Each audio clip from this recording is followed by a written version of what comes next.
Welcome back, warrior. We're reading 1 Samuel chapter 9.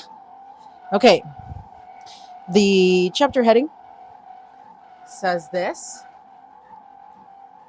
Saul, the son of Kish, a Benjamite, is a choice and goodly person. He is sent to seek his father's donkeys. The Lord reveals to Samuel, the seer, that Saul is to be king. Saul goes to Samuel and is entertained by him. Okay. Now there was a man of Benjamin whose name was Kish, the son of Abiel, the son of Zeror, the son of Bechorath, the son of Aphiah, a Benjamite, a mighty man of power. And he had a son whose name was Saul, a choice young man and a goodly. And there was not among the children of Israel a goodlier person than he, from his shoulders and upward. He was higher than any of the people. Okay, so he was tall, or just had a long neck.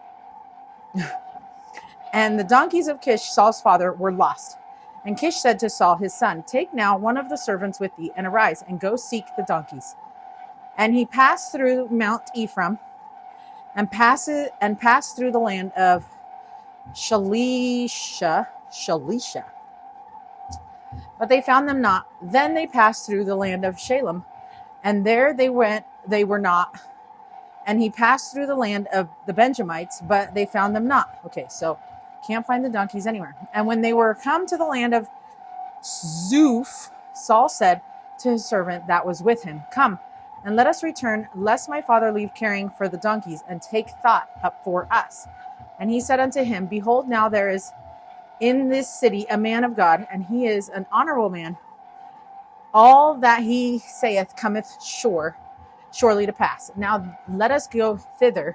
Peradventure he can show us our way that we should go. Then said Saul to his servant, but behold, if we go, what shall we bring? What shall we bring the man? Oh, my taste. It matters where you put the comma. For the bread is spent in our vessels, and there is not a present to bring to the man of God. What have we? And the servant answered Saul again and said, behold, I have here at hand the fourth part of a shekel of silver. That will I give to the man of God. Tell us our way. Before time in Israel, when a man went to inquire of God, thus he spake, come and let us go to the seer. For he that is now called a prophet was before time called a seer. Okay, so back in the day, they used to call them seers, I guess. Okay, so the Old Testament student manual says this. The scriptures indicate that there was not among the children of Israel a goodlier person than he. The word goodly seemed to indicate many of the qualities that made Saul a logical candidate to be Israel's first king. All that the Bible reveals indicates that Saul was honest, reliable, considerate of his parents, and altogether a very promising person for the great task ahead. Goodly also describes Saul's physical attributes. In this regard, Saul was potentially the hero and man of valor all Israel sought. He was about a foot taller than those of his generation. Wow.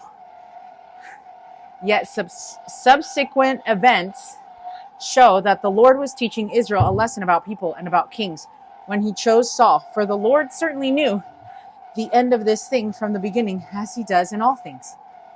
End quote. Old Testament Institute Manual, chapter 24. So Saul was brought to Samuel through what seemed at first as a big problem. Think of it, in a day when Samuel couldn't call Saul to make an appointment to come see him, or in a day when Saul could not drive to meet Samuel. This is how the Lord brought them together. Saul's father had lost his donkeys, and so Saul, a servant, went searching all over for them. They went from land to land, searching until Saul's servant suggested that they were near a city where there was a man of God. So they went to that city and asked some young maidens where the seer was. That's funny. This, pointing to James Tissot's, captures this moment. Oh, it's the artist. Okay, so here's this. Okay, so this is the art that they were referring to. I think Saul Questions the Young Maidens by James Tissot. Okay, sometimes I just feel like I cannot do the walking thing. I think I might just be too hot. But here we go. We're going to read the rest just here sitting and just relaxing for a minute. And then we'll get back up and do another walk. Okay, so verse 10. Then said Saul to his servant, well said, come, let us go. So they went unto the city where the man of God was. And as they went up the hill to the city, they found young maidens going out to draw water, and said unto them, is the seer here?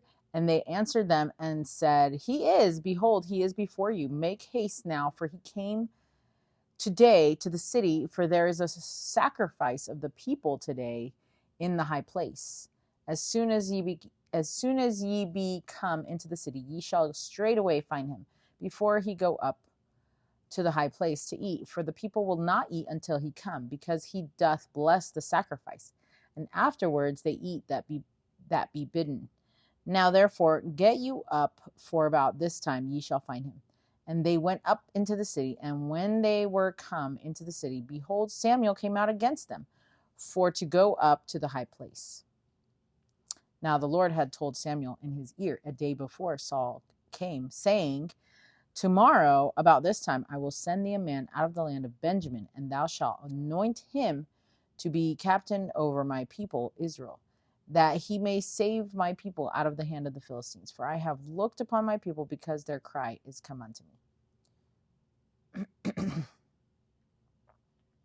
And when Samuel saw Saul, the Lord said unto him, behold, the man whom I spake to thee of. Okay. This same shall reign over my people. Then Saul drew near to Samuel in the gate and said, tell me, I pray thee, where the seer's house is. And Samuel answered Saul and said, I am the seer. Go up before me unto the high place, for ye shall eat with me today, and tomorrow I will let thee go, and will tell thee all that is in thine heart. Okay, and as for thine donkeys that were lost 3 days ago, set not thy mind on them, for they are found. And on whom is all the desire of Israel? Is it not on thee and all thy father's house? And Saul answered and said, am not I a Benjamite, of the smallest of the tribes of Israel, and my family the least of all the families of the tribe of Benjamin? Wherefore then speakest thou so to me? And Samuel took Saul and his servant, and brought them into the parlor, and made them sit in the chiefest place among them that were bidden, which were about 30 persons. And Samuel said unto the cook, bring the portion which I gave thee, of which I said unto thee, set it by thee. And the cook took up the shoulder and that which was upon it, and set it before Saul. And Samuel said, behold, that which is left, set it before thee, and eat. For unto this time hath it been kept for thee, since I said, I have invited the people. So Saul did eat with Samuel that day. Oh, I'm already getting sleepy. Isn't that crazy?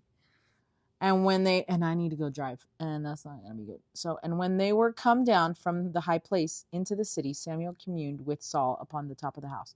And they arose early, and it came to pass about the spring of the day that Samuel called Saul to the top of the house, saying, up, that I may send thee away. And Saul arose, and they went out, both of them, he and Samuel abroad. And as they were going down to the end of the city, Samuel said to Saul, bid the servant pass on before us. And he passed on. But stand thou still a while, that I may show thee the word of God. Okay, so that is it for chapter 9. Josephus said this. The prophet led him unto the feast, and made him sit down, him and his servant that followed him, above the other guests that were invited, which were 70 in number. And he gave order to the servants to set the royal portion before Saul. So this is Josephus, Antiquities of the Jews, book 6, chapter 4. Some scholars suggest that the shoulder was the priest's portion, which would have been a great honor to present to Saul. Samuel then took Saul upon the top of the house. The roofs of homes were typically flat and lovely places for prayers and conversations. Ugh, that's probably why I've wanted a flat roof forever. Since Clark and I have been married, we have wanted a flat roof forever. Just because we want to go out there and look at the stars or just like relax, I don't know. So there it is. Obviously to pray and to converse. So Josephus explained that Saul stayed at Samuel's home for the night. So it is possible that Saul and his servant slept up on the roof. And that is what is meant in verse 26 when Samuel then came and said, "Up, that I may send thee away." Meaning the next morning Samuel told them to get up and send Samuel. And then Samuel walked them out of the city. Then on the way out, Samuel told Saul to send the servant on while Samuel spoke to him. Okay, so Samuel told Saul to send the servant on while Samuel spoke to him. To send the servant on while Samuel spoke to him. Okay, so what stood out to you? What wisdom have you gained? And how were Saul and Samuel brought together? What can you learn from this? Humility. Okay. All right, that is it for chapter 9. Let me get the read it, live it. It's right here. Okay, so Samuel chapter 9 says, Am not I a Benjamite of the smallest of the tribes? Saul didn't see what God saw, but calling doesn't come from confidence. It comes from the Lord. Oh, I love that. He sees more in you. So true. Okay, until Samuel chapter 10. Stay strong, warrior.